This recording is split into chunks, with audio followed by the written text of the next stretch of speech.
Good morning. आज हम लोग हिंदू एडिटोरियल से रिलेटेड एक नई टॉपिक है बैक टू द फ्यूचर। इस टॉपिक के ऊपर में फोकस करने जा रहे हैं। ये क्या टॉपिक है, क्या बता रहा है? ये इंडियन इकॉनमी से रिलेटेड टॉपिक है। जनरली मैंने ऑलरेडी आपको बताया है कि हिंदू की क्या इम्पोर्टेंस है, इस न्यूज़पेपर की क्या इम्पोर्टेंस है, एडिटोरियल क्यों पढ़ें। और प्रीवियस क्लास में इकॉनमी से रिलेटेड एक टॉपिक पे चर्चा भी किए थे। आज फिर से एक नया टॉपिक है बैक टू द फ्यूचर। ये सबसे इम्पॉर्टेंट टॉपिक आज के डेट में है। आप देख रहे हैं पेंडेमिक कोरोना का crisis, not only it is hitting India but the entire world. In every country there is a scourge of this pandemic disease। तो उसी से रिलेटेड जो चैप्टर्स हैं वो हम लोग आज डील करने जा रहे हैं। देखिए इसमें क्या पहला लाइन है कि the economy may have emerged. मैं इसके माध्यम से कुछ आपको ग्रामर्स के रूल पे भी बात करेंगे, कुछ वर्ड्स से रिलेटेड बात करेंगे और कुछ डेटा जो जनरल अवेयरनेस के लिए खास करके banking and other financial sector exams के लिए इम्पॉर्टेंट होता है। चाहे वो इंश्योरेंस सेक्टर के लिए अगर आप एस्पिरेंट हैं, बैंकिंग के लिए एस्पिरेंट्स हैं, एमबीए के लिए, तो चाहे वो जीडीपीआई हो या रिटन एग्ज़ाम हो या इंटरव्यू हो, सारे एग्ज़ाम में वो आपके लिए एडवांटेजेस होगा। तो ये लाइन ये है कि the economy may have emerged from the woods but challenge looms. कह रहा है कि हमारी इकॉनमी, ऐसे नाउन में आप पढ़े होंगे कि वुड मीन्स लकड़ी होता है और वुड्स का मतलब क्या होता है, जंगल होता है। इमर्ज मीन्स किसी चीज़ से बाहर निकलना, उभरना या उभरना होता है। तो आप अंग्रेजी में जब अंग्रेजी की क्लास में जब ग्रामर पोर्शन पढ़ते हैं तो ये ग्रामर पोर्शन से रिलेटेड चीज़ है कि किसी भी मॉडल वर्ब के साथ हैव लगता है। एक पॉइंट आप लोग नोट कर सकते हैं, कर लेंगे, फ्यूचर के लिए, एग्जाम के लिए आपके लिए ज़रूरी है। तो मे हैव के साथ यानी किसी भी मॉडल वर्ब के बाद हमेशा हैव लगेगा और हैव के बाद मेन वर्ब हमेशा थर्ड फॉर्म में होता है। तो यहाँ देख रहे हैं may have emerged from the woods, but जो कह रहा है कि चैलेंज और चुनौतियाँ हैं अभी भी दिखाई दे रही हैं। यानी we are not escaped from challenges। The improvement is in desired direction, the economy condition is in desired direction, yet challenges are there। मैंने चुनौती कमी नहीं है, तो अभी भी चुनौतियां हमारे देश में है। अब नेक्स्ट देखेंगे आगे, इसमें दिया है जो जो चीज़ देखेंगे हम लोग आपको गाइड करेंगे, उसको आप लोग ध्यान देंगे पॉइंट्स को। दिया after 2 quarters of a sharp contraction, एक वर्ड आ रहा है ना, शार्प कॉन्ट्रैक्शन, और 2 क्वार्टर्स भी आ रहा है। देखो क्वार्टर्स का मतलब होता है 1/4। तो शुरू के 2 क्वार्टर में, चूँकि इकॉनमी टॉपिक है इसलिए थोड़े से हम लोग डील करेंगे। कभी कभी इसको Q1 लिखा रहता है, Q1, Q2, Q3, इस तरह से लिखा रहेगा इकॉनमी में। तो यहाँ पे 2 क्वार्टर्स मीन्स हो गया कि कोई भी फाइनेंशियल ईयर स्टार्ट होता है 1 अप्रैल से, यानी अप्रैल, मार्च, ये अप्रैल, मई और जून 1 क्वार्टर होता है। जुलाई, अगस्त और सितंबर 2 क्वार्टर होता है। पहले इसको समझना है, कॉन्सेप्ट को समझना है। इस तरह से कई सारे वीडियोस पे हम लोग वर्क करेंगे। अगर आप कंटिन्यू इसको फॉलो अप करेंगे, you will get much more benefit. तो सितंबर तक दूसरा क्वार्टर होता है और Indian economy is estimated to have rebounded out of a technical recession. सही है, यानी इसमें हम लोग इंग्लिश से भी रिलेटेड चीज़ों को पढ़ रहे हैं, इकोनॉमी से भी रिलेटेड चीज़ों को पढ़ रहे हैं, उन रिलेटेड चीज़ों को पढ़ रहे हैं जो यूजुअली एग्जाम में पूछा जाता है, इंपॉर्टेंट है। तो दे रहा है क्या कि have rebounded, to have rebounded, यानी एक बार जहाँ लेना है, जहाँ कहीं भी ये हैज, हैव और हैड रहेगा उनकी तुरंत बाद क्या होगा, V3 होगा। रिबाउंड मीन्स फिर से क्या होना, बैक करना, यानी हमारा ग्रोथ रेट क्या हो रहा था, आगे बढ़ रहा था, फिर पीछे हटा, लेकिन फिर क्या हुआ, फिर आगे बढ़ा। तो रिबाउंडेड निकल गया किससे, टेक्निकल रिसेशन से, to a record feeble growth in the October December 2020 period. यानी ये कह रहा है कि हमने रिसेशन को झेला, इंडिया की इकॉनमी को रिसेशन ने हिट किया, लेकिन हम उस रिसेशन से मार्जिनली बहुत थोड़े से के लिए टेक्निकल रिसेशन से बाहर निकल गए हैं, यानी कि हमारे इकॉनमी में ग्रोथ रेट दिखाई दे रहा है। रिसेशन का मतलब होता है जहां ग्रोथ रेट निगेटिव में हो, माइनस में हो, that very condition is called recession.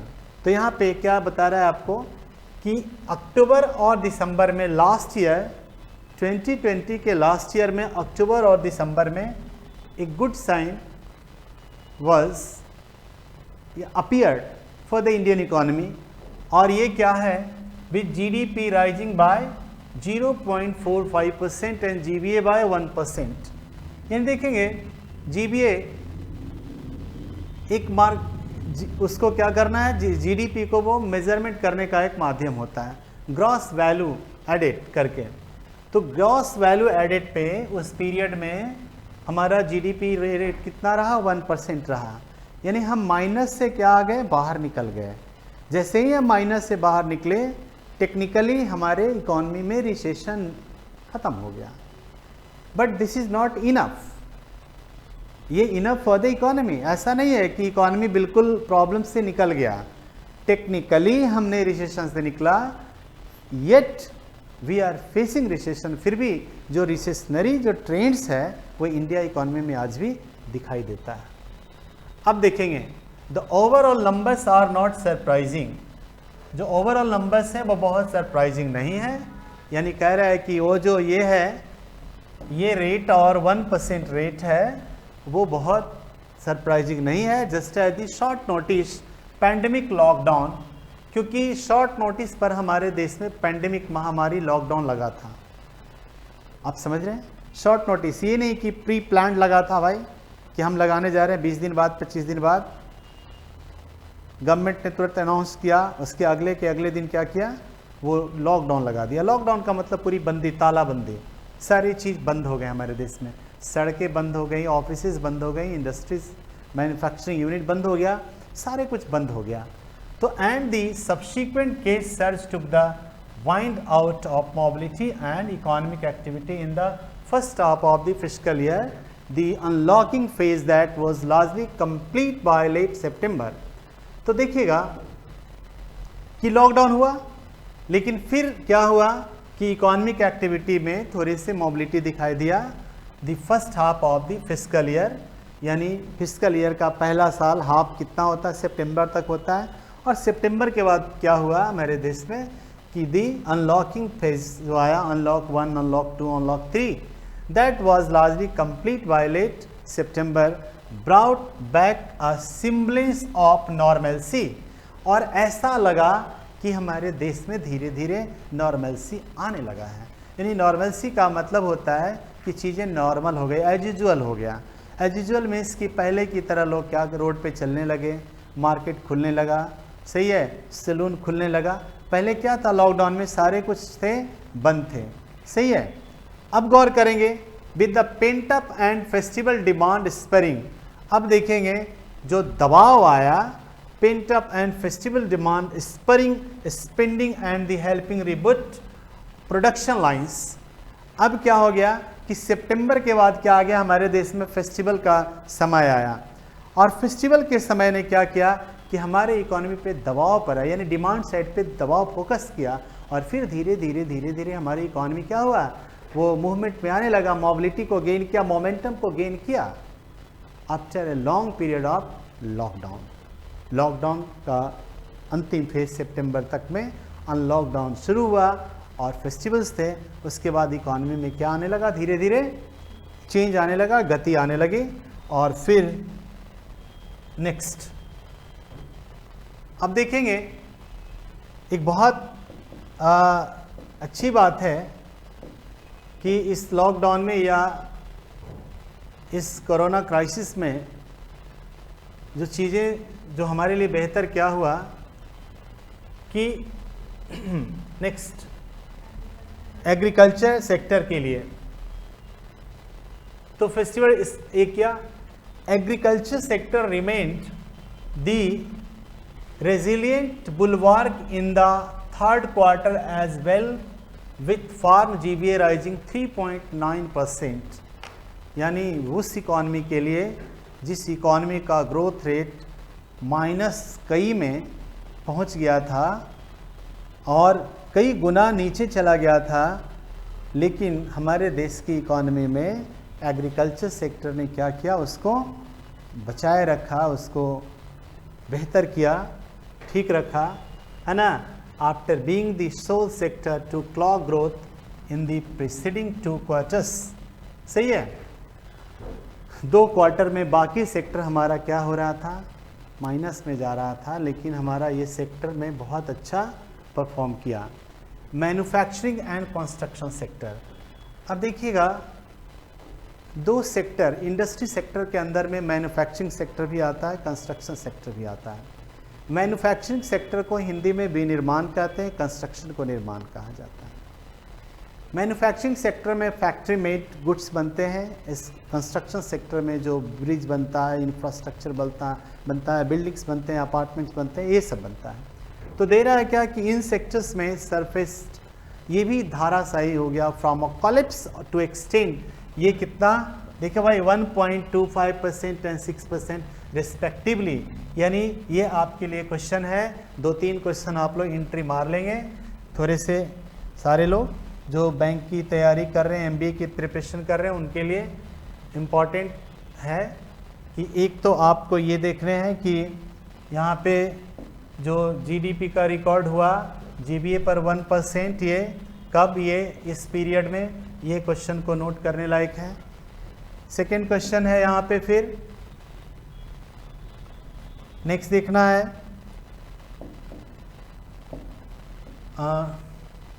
Agriculture sector ने बड़ा अच्छा काम किया, अच्छा परफॉर्मेंस इसका दिखाई दिया। ये रहा 3.9% GDP का जो ग्रोथ रेट था वो अच्छा रहा, यानी एग्रीकल्चर सेक्टर बहुत अच्छा राइज किया इस पीरियड में। नेक्स्ट है, उसके बाद आप देख रहे हो मैन्युफैक्चरिंग सेक्टर, इसका 1.25% किया, माने मैन्युफैक्चरिंग सेक्टर में ज़बरदस्त गिरावट आई। जिस सेक्टर का कंट्रीब्यूशन इकॉनमी में बहुत ज़्यादा होता था वो गिर करके कहाँ आया, 1.25%। एंड जो कंस्ट्रक्शन सेक्टर है उसका 6% आया, रिस्पेक्टिवली का मतलब होता है क्रमशः। अब both these sectors had been under stress even before the pandemic, posting contraction starting from the second and third quarter of। यानी ऐसा नहीं है कि सिर्फ कोरोना क्राइसिस और पैंडेमिक ने इन सेक्टर पे दबाव बनाया, यानी this is not the real cause कि कोरोना क्राइसिस और pandemic has suppressed the growth of this 2 sectors, manufacturing and construction sector.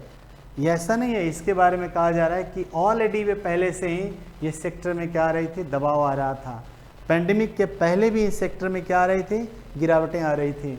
यानी 19 के 20 के क्वार्टर में देखेंगे, अगर थर्ड क्वार्टर में देखा जाए तो भी क्या था, हम इसकी इकॉनमी का जो परफॉर्मेंस अच्छा नहीं था, किसका, मैन्युफैक्चरिंग सेक्टर का और कंस्ट्रक्शन सेक्टर का। Despite this centres push on government spending, यहाँ तक कि गवर्नमेंट स्पेंडिंग का मतलब होता है पुश ऑन गवर्नमेंट स्पेंडिंग का ध्यान देना है। इसका क्या मतलब होता है, तो पुश का मतलब होता है धक्का देना, ऑन गवर्नमेंट स्पेंडिंग मीन्स होता है सरकारी खर्च, यानी सरकार ने अपने खर्च में बढ़ोतरी भी कर दी, पूरी बढ़ोतरी कर दी, फिर भी डिस्पाइट का मतलब होता है के बावजूद, यानी despite pushing liquidity under the government expenditure by the government ने किया, फिर भी ये सेक्टर में क्या रही, गिरावट दिखाई दिया। सही है, तो हम ऐसा नहीं कह सकते कि जो सेकेंडरी सेक्टर के अंदर कंस्ट्रक्शन सेक्टर और जो हमारा मैन्युफैक्चरिंग सेक्टर था वो पेंडेमिक के कारण दिक्कत में पड़ा, पहले से वो दिक्कत में था। नेक्स्ट पॉइंट, अब देखिएगा, however investment demand is estimated to have rebounded, लेकिन फिर भी जो इन्वेस्टमेंट का डिमांड है, उम्मीद किया गया कि अब जहाँ कहीं भी आप देख रहे हो भाई हैव के साथ V3, यानी ये चीज़ हमेशा याद रखना कि हैज और हैव के साथ V3 का यूज़ होगा। With fixed capital formation posting positive momentum after several quarters driven perhaps by public spending, यानी यहाँ पर ये कह रहा है कि investment demands is estimated to have rebound, ऐसी उम्मीद किया गया कि वो रिबाउंड करेगा। Fixed capital formation posting positive momentum, वो भी पॉजिटिव मोमेंटम में करेगा after several quarters driven perhaps by public expenditure, और शायद उसको भी गति मिलेगी कब, जब सरकार अपने पब्लिक एक्सपेंडिचर को बढ़ाएगा। यानी देखो, सरकार जो भी खर्च करती है हमारे देश के अंदर उसको पब्लिक एक्सपेंडिचर कहा जाता है। जो भी, चाहे वो इन्वेस्टमेंट के केस में किसी फैक्ट्री में इन्वेस्टमेंट करे या कहीं इंफ्रास्ट्रक्चर में इन्वेस्टमेंट करे, गवर्नमेंट के जो खर्च होते हैं उसको पब्लिक एक्सपेंडिचर कहा जाता है। क्लियर है, अपने फिस्कल पॉलिसी के अंदर करते हैं। आगे मोस्ट वरिंग, अब एक चिंता का विषय है, फिर आपके लिए डेटा है, यानी आप इस एडिटोरियल में आपके पास जो डेटा आ रहे हैं वो डेटा बेहद इंपॉर्टेंट है, बैंक पीओ के एग्ज़ाम के लिए, सिविल सर्विसेज के एग्ज़ाम के लिए या मैनेजमेंट के एग्ज़ाम के लिए, ग्रुप डिस्कशन के लिए बेहद ज़रूरी है, तो ध्यान देंगे। अब सबसे एक चिंता का विषय है रिटेल सेक्टर में, retail, trade, hotel, transport and communication. यानी रिटेल का मतलब होता है कि जो आप दुकानदार रिटेल हैं, रिटेल जो जहाँ से कंज्यूमर जो माल परचेज करता है वो रिटेल होता है। ट्रेड, होटल्स और ट्रांसपोर्ट एंड कम्युनिकेशन में भी क्या हुई, गिरावट आई, बाय 7.7% की गिरावट आई। डिस्पाइट दी Q3, देखिए हमने बताया था Q3, Q1, Q2, Q3, Q4 नहीं होता, फिर सालाना आ जाता है उसका इनकम, ये आ जाता है। अब tick the second advance estimates of national income में दिया गया फॉर द ईयर प्रोजेक्शन 8% का है ना कॉन्ट्रैक्शन इन द GDP। ये किया गया कि हमारे जो नेशनल इनकम है उसमें क्या तीसरे क्वार्टर में कहा कि 8% की क्या आएगी, कमी आएगी, गिरावट आएगा। कॉन्ट्रैक्शन का मतलब होता है डिक्लाइन करेगा, श्रिंकेज होगा, यानी मान लो कि GDP अगर 9% है, 9% से 3% पर आ गया तो you will find contraction and shrinkage in the GDP। अगर वो बढ़ गया तो that is called expansion in the GDP। आप एक्सपेंशन और श्रिंकेज के मतलब को समझना है यहाँ पे, या ये टर्म है, यानी कॉन्ट्रैक्शन का मतलब हो गया कि हमारे 8% कॉन्ट्रैक्ट करेगा हमारी GDP का मतलब होता है ग्रॉस डोमेस्टिक प्रोडक्ट होता है।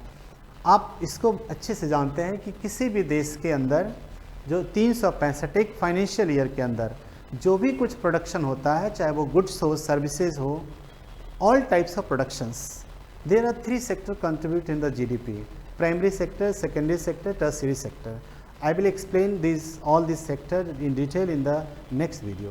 क्लियर है, तो 3 sector contribute to the GDP और उससे बनता है GDP, जिसमें इतना का कॉन्ट्रैक्शन दिखाई दिया है वाइडर दैन दी, और ये माइनस कितना चला गया, 7.7 -% में हमारे GDP रहने की उम्मीद है, एस्टिमेटेड जनवरी में वो। यानी ये आपके लिए वेरी इंपॉर्टेंट क्वेश्चन है। यहाँ पे क्या है कि रिटेल सेक्टर में ये कंट्रीब्यूशन है, ये कॉन्ट्रैक्शन आया है, ये रहेगा, और GDP का जो ग्रोथ रेट रहेगा वो -7 पॉइंट, यानी एक बार फिर से हम रिसेशनरी फेज में, यानी मैंने एक बार थोड़े से मार्जिनली हमारा ग्रोथ दिखाई दिया 1%, लेकिन फिर हम देख रहे हैं कि क्या है, प्रॉब्लम्स अभी भी हमारे इकोनॉमी के पास है, अभी भी हम माइनस में जा रहे हैं. This may partly be due to the NSO revising the first quarter GDP shrinkage too, यानी पहला में देखिए कितना अलार्मिंग था भाई, पहला जो क्वार्टर था फ्रॉम दी इतना से इतना हुआ, देखिए यानी एक तो 23.9% था फर्स्ट में क्वार्टर में, वो फिर श्रिंक किया 24.4% में, यानी ये कैलकुलेटेड अर्लियर, यानी ये कहाँ, ये माइनस में हमारा GDP था, क्योंकि जाहिर सी बात है कि सारे इंडस्ट्रीज बंद थे, कंप्लीट लॉकडाउन की स्थिति थी, ट्रांजैक्शंस हो नहीं रहे थे, मार्केट्स बंद थे, तो everything was under the lockdown.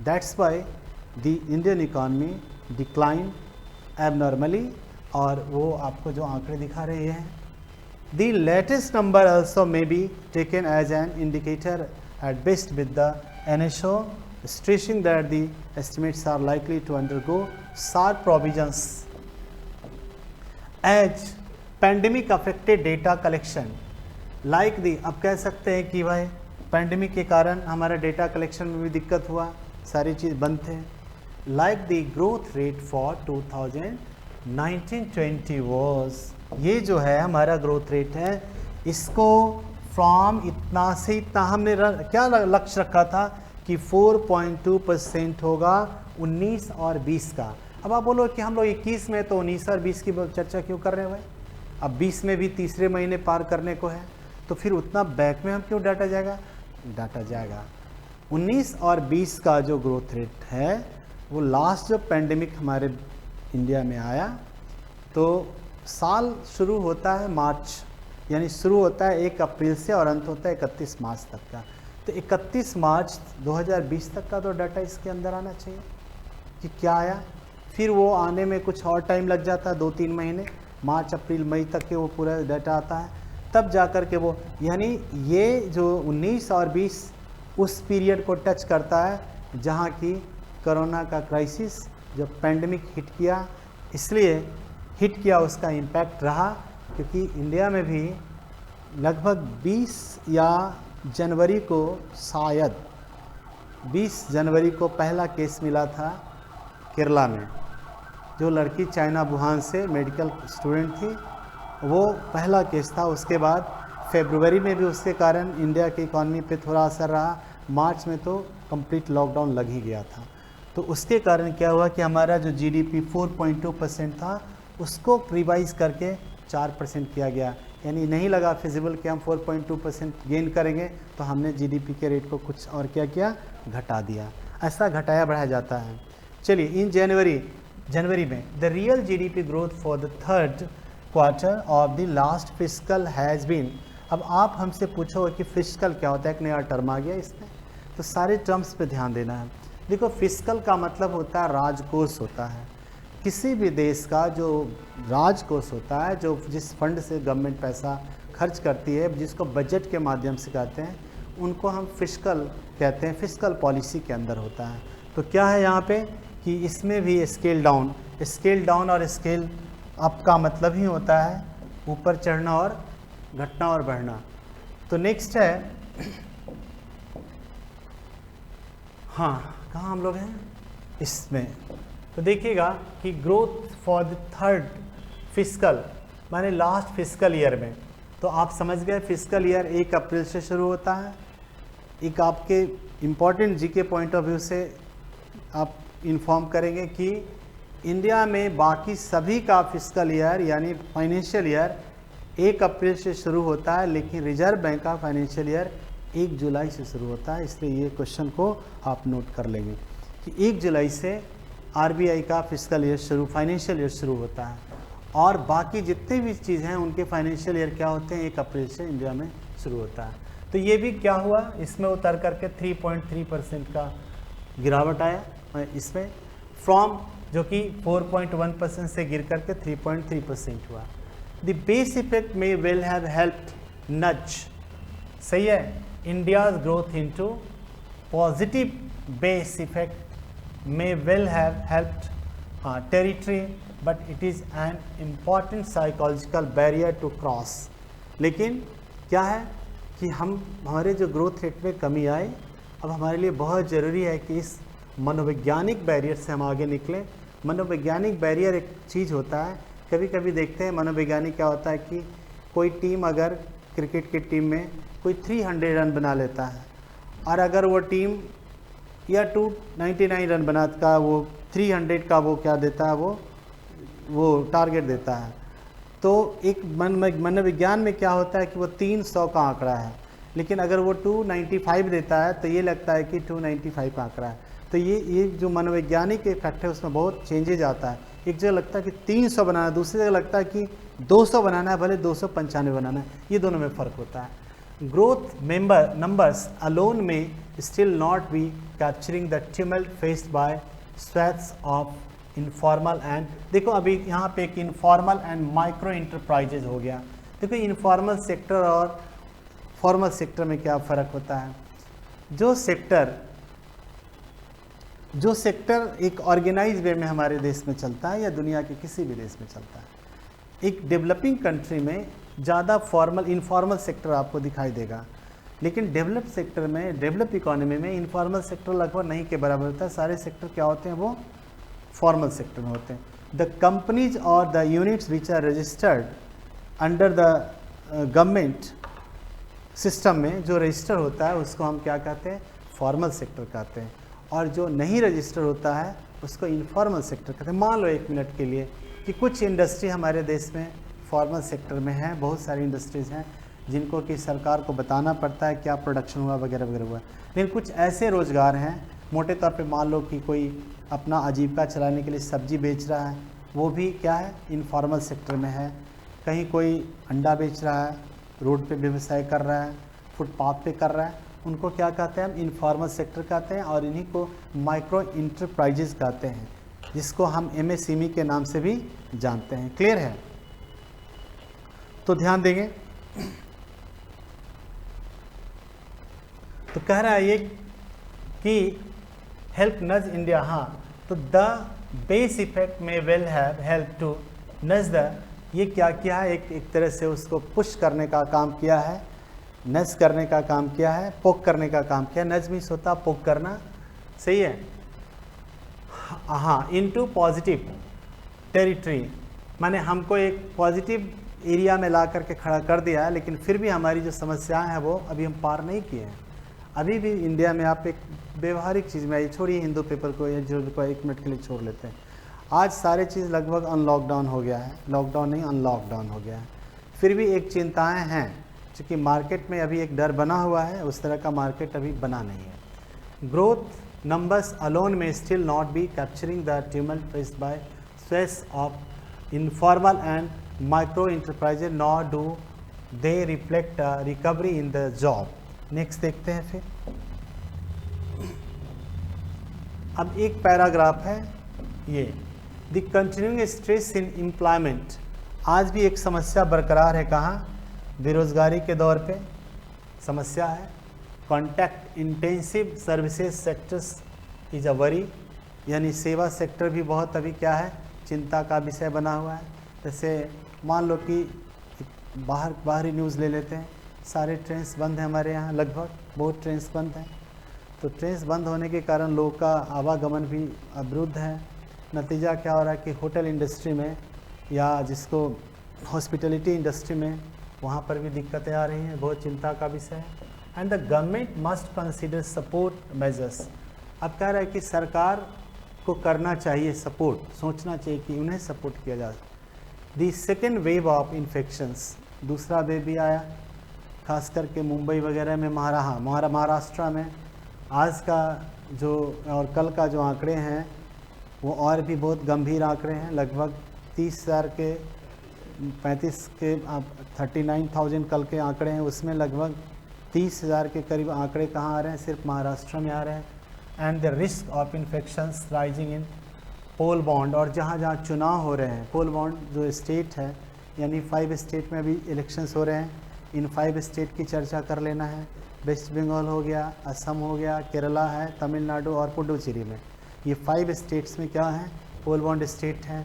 Do not bode well either for services और the fragile recovery in manufacturing. Fragile का मतलब ही होता है कि रिकवरी बहुत हल्का हुआ है। फ्रेजाइल मीन्स बहुत कमज़ोर, वीक होता है, वीक रिकवरी है हमारे यहाँ, खास करके मैन्युफैक्चरिंग में। अब जहाँ जहाँ इलेक्शन है उनके कारण भी उनमें दिक्कत है। अब smooth expeditious roll out of the vaccine. अब ये है कि हमारे यहाँ बहुत तेज़ी से क्या हो रहा है, वैक्सीनेशन हो रहा है। Private sector drafted to be achieved scale in an imperative to help India navigate the bumps ahead. अब बम्प्स का मतलब जो है आगे हमारा जो इकॉनमी में जो उछाल होगा या कुछ दिक्कतें होंगी, उसको इंडिया क्या करे, India navigate the bumps ahead, आगे देखेगा और बहुत चालाकी से, बहुत स्किलफुली इसको क्या करना है, हमारे इकॉनमी को आगे बढ़ाना है, ये निपटाना है, निकालना है। तो हमने बहुत सारे डेटा इससे रिलेटेड आपको दिया, जो डेटा आपके लिए इम्पॉर्टेंट है एग्जामिनेशन पॉइंट ऑफ व्यू से, खास करके रिटन में या फिर आप जब जीडीपी करेंगे तो उसमें डिस्कशन में इम्पॉर्टेंट है। और इस तरह से आप मेरे इस वीडियो को आप लाइक करें और शेयर करें और सब्सक्राइब करें। Thank you.